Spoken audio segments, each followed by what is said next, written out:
Oke, sebelumnya Bu Mus minta maaf ya, videonya terpotong. Ini merupakan video yang kedua karena koneksi. Jadi Bu Mus berusaha merecord lagi. Semoga kalian bisa jelas dengan apa yang saya jelaskan. Oke. Baik, terakhir adalah Bu Mus sudah menjelaskan yang ini. Jadi setelah kita mengetahui IMAX-nya dari masing-masing beban ya sesuai dengan daya yang diketahui, maka berikutnya adalah kita menerapkan aplikasi atau teorema superposisi. Nah, sesuai dengan yang sudah kita pelajari sebelumnya, superposisi itu berarti analisisnya adalah sumbernya yang bergantian. Nah, yang pertama adalah apabila tegangannya bekerja, maka harusnya dia off.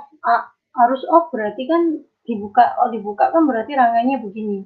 Sehingga rangkaiannya menjadi begini, ada 100 ohm, kemudian 6 volt.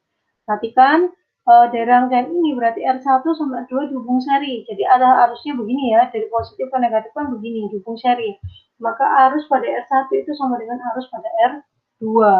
Ya, karena dia sama, maka kita cukup menggunakan hukum Ohm di sini. Hukum Ohm, masih ingat ya Fir ya? Fir, V sama dengan I kali R, ya. I dikalikan dengan R. Nah, hati-hati karena di sini resistornya itu ada 2, maka untuk mencari I-nya itu adalah bagaimana? I sama dengan V per R. V per R, karena dia ada 2 resistornya, maka kita tambahkan V per R total. Nah, ini jangan lupa ya. V per R total gitu ya. Nah, setelah kita dapatkan maka nilainya adalah 36,59. Nah, nilai 36,9 ini itu artinya arus yang pada 100 ohm itu adalah 36,9 juga. Kemudian arus pada 64 ohm itu juga 36,9 juga karena dia disusun jari. Nah, langkah berikutnya adalah, Bu, di sini kok ada negatif? Ya, kenapa kok negatif? Karena di sini kan kita disuruh untuk mencari nilai IX. Nilai IX arahnya ke atas. Sedangkan ketika kita terapkan superposisi dan tegangannya aktif, kan arah arusnya kan ke bawah. Atas ke bawah ke berlawanan, sehingga kita beri tanda minus. Ya, oke, sudah cukup jelas di sini.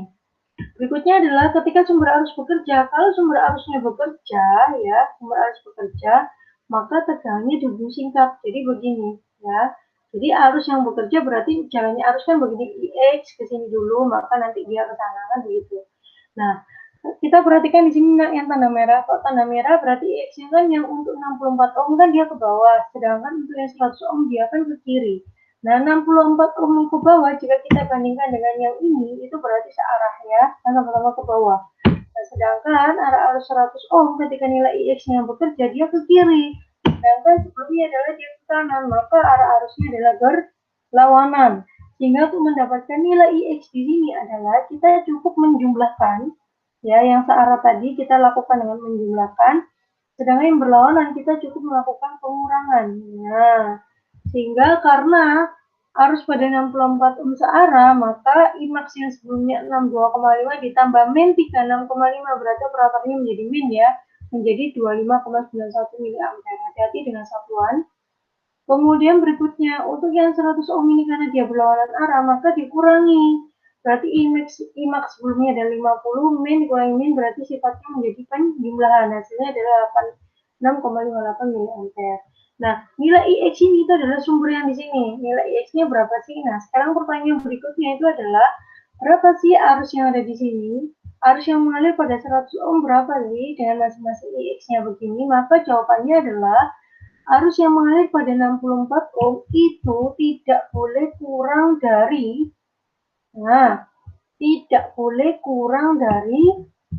apa?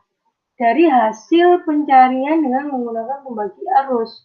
Jadi kalau seperti biasa kalau kita menggunakan superposisi begitu ya, di sini ada IX, kemudian R1 dan R2-nya disusun paralel, maka kita menggunakan pembagi arus. Nah, sehingga untuk pembagi arusnya itu adalah 100 per 4 kali 64 dikalikan dengan IX yang di sini.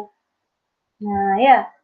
Jadi untuk pembagi arus ini Gumus tidak menjelaskan lagi ya, Nak, karena kan sudah kita bahas sebelum-sebelumnya, jadi Gumus tidak akan menjelaskan lagi.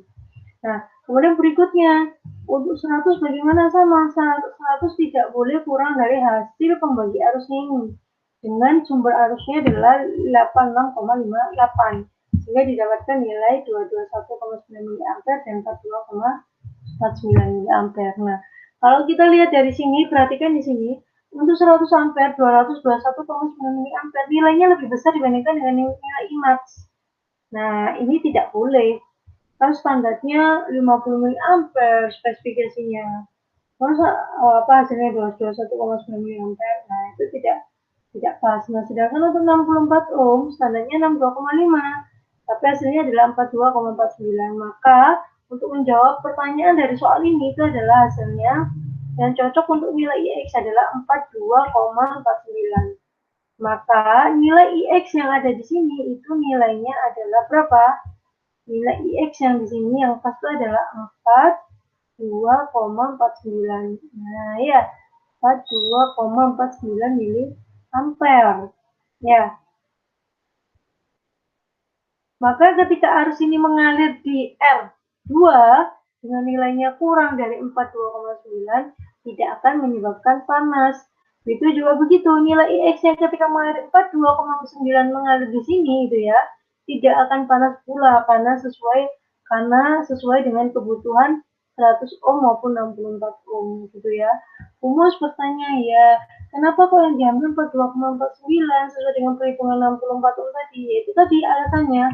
Alasannya itu adalah yang pertama, karena IMAX-nya yang kita cari dengan yang sudah kita prediksi menggunakan metode superposisi adalah 42,49, standarnya adalah 62,5. Maka secara masuk akalnya, secara logikanya kan yang masuk akal adalah 62,5 miliampere gitu ya. Itu jawabannya. Jadi nilainya harus kurang dari 42,9. Nah, itu adalah kisi-kisi nomor 1. Nah, ya. Jadi kisi-kisi nomor 1 sifatnya adalah analisis, kemudian kalian prediksi dengan menggunakan sebuah cara, caranya yaitu menggunakan metode superposisi. Kemudian kisi-kisi yang kedua. Kisi-kisi yang kedua itu adalah diketahui sebuah satu rangkaian yang begini, kurang lebih begini nanti UAS ya, dimana kalian disuruh menganalisis dengan menggunakan 5 metode, itu 2, 3, 4, 5. Nah, untuk analisis node itu hasil IL-nya berapa? Analisis mesh IL-nya berapa? Superposisi IL-nya berapa? Norton IL-nya berapa? Jangan lupa digambar pula rangkaian penggantinya. Thevenin IL-nya berapa? Jangan lupa juga digambarkan rangkaian Theveninnya. Nah, di antara 1, 2, 3, 4, 5 metode ini hasilnya pasti menghasilkan nilai IL yang sama, yaitu 0,7 miliampere ya. Nah, di sini Bumus tidak akan memberikan cara untuk 1, 2, 3, 4, 5 ini. Silakan kalian eksplorasi karena ini sudah Bumus jelaskan di perkuliahan kita atau di pertemuan kita sebelumnya. Yang pasti di sini Bumus akan memberikan kunci hasilnya adalah 0,7 ampere. Nah, nanti kalau misalkan kalian ada pertanyaan terkait dengan cara, Bu, apakah cara saya sudah betul atau salah, kalian bisa kontak saya ya melalui DM maupun di grup WA. Begitu, Nak, sekian dari saya. Jadi kurang lebih kisi-kisinya sama ya. Jadi kalian pelajari dan tetap semangat. Terima kasih.